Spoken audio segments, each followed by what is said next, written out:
आज आपण पाहणार आहोत की HLO ॲपमध्ये आपली जनगणनाची पूर्ण माहिती भरून झाल्यानंतर फायनल सबमिट कसं करावं।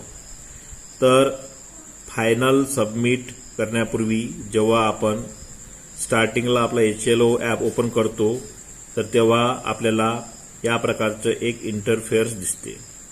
तर यामध्ये आपण इमारतीची अंदाजित संख्या व गणना घराची अंदाजित संख्या टाकलेली आहे। तर सर्वप्रथम आपल्याला ही जी संख्या आहे ती अपडेट करणे अति आवश्यक आहे।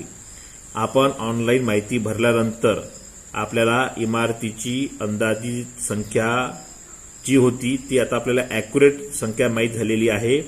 तसेच गणना घराची सुद्धा आपल्याला ॲक्युरेट संख्या माहीत झालेली आहे। तर आपण ऑनलाईन जेवढे इमारतीची माहिती भरली असेल तेवढ्या इमारतीची संख्या आपल्याला इमारतीच्या अंदाजित संख्यामध्ये लिहायचं आहे आणि आपण जेवढ्या गणना घराची माहिती भरलेली आहे त्या गणना घराची माहितीची संख्या आपल्याला यामध्ये ॲक्युरेट लिहायची आहे। जर तुमची हा अंक तुमच्या सारांश पहा यामध्ये जे आपले गणना घर आणि इमारत संख्या आहे याच्याशी जर हा अंक जुळला नाही तर तुमची माहिती फायनल सबमिट होणार नाही। त्यामुळे आपल्याला आपल्या सारांश पहा यामध्ये जी माहिती भरली असेल त्याच्याशी ही माहिती जुळणे आवश्यक आहे। तर पहा तुम्हाला यामध्ये दिसत आहे की माझी जी संख्या इमारतीची अंदाजित संख्या तर 191 आहे आणि गणना घराची संख्या 213 आहे। तर आता पाहू आपण आपली ही माहिती सारांशमध्ये मॅच होते काय। तर पहा आता पुढे आपल्याला 6 डब्याचा असा एक इंटरफेअर्स पाहायला दिसतो। त्यापैकी सारांश पहा याच्यावर आपल्याला क्लिक करायचं। यामध्ये जे एकूण गणना घर आहे ती 213 आहे। तर पहा आपली गणना घराचा जो अंक आहे 213 तो यामध्ये आपल्याला मॅच झालेला दिसतो। आता आपल्याला इमारतीची संख्या पाहायची आहे, त्याकरिता आपल्याला खाली स्क्रोल करावे लागेल। तर आपल्याला दिसत आहे की यामध्ये इमारतीची संख्या 191 आहे आणि गणना घराची संख्या 213 आहे। हा माझा शेवटचा ओळ क्रमांक आहे।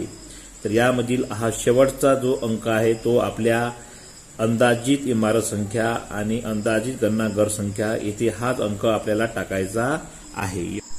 माहिती चिन्हांकित करण्यापूर्वी आपल्याला एक गोष्ट अजून पाहणे आहे, ते म्हणजे माहिती अद्यतन करा याच्यावर आपल्याला क्लिक करायचं आहे आणि क्लिक केल्यानंतर यामध्ये तुम्हाला अशा प्रकारचा मेसेज दिसणे आवश्यक आहे, कोणताही डेटा उपलब्ध नाही। यामध्ये जर कोणताही डेटा असेल तर तो तुम्हाला पहिले पूर्ण करावा लागेल आणि त्यानंतरच तुमची माहिती तुम्हाला चिन्हांकित करावी लागेल।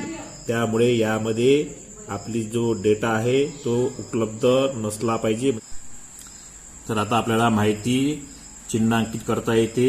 तर यामध्ये जो शेवटचा ऑप्शन आहे पूर्ण झाले म्हणून चिन्हांकित करा याच्यावर आपल्याला क्लिक करायचं आहे। क्लिक केल्यानंतर अशा प्रकारचा डब्बा येईल। या डब्याचा जो चेक बॉक्स आहे त्या चेक बॉक्सवर आपल्याला क्लिक करायचं आहे। चेक बॉक्सला क्लिक केल्यानंतर दिलेल्या डब्यात आपल्याला आपली साईन करायची आहे आणि सादर करा या बटनावर क्लिक करायचं आहे। तुम्ही सादर करा या बटनावर क्लिक केले असता तुम्हाला तुमचा माहिती चिन्हांकित झाल्याचा मेसेज येईल आणि तो मेसेज तुमच्या ईमेलला सुद्धा येईल। अशा प्रकारे आपल्याला आपली माहिती चिन्हांकित करता येते। आणि महत्त्वाचं, चिन्हांकित करण्यापूर्वी आपले जे सुपरवायझर आहे त्यांना सुद्धा आपली माहिती त्यांच्या स्तरावरून सिंक करायला लावा आणि त्यानंतर फायनल आपलं सबमिट करा, म्हणजे त्याला चिन्हांकित करा।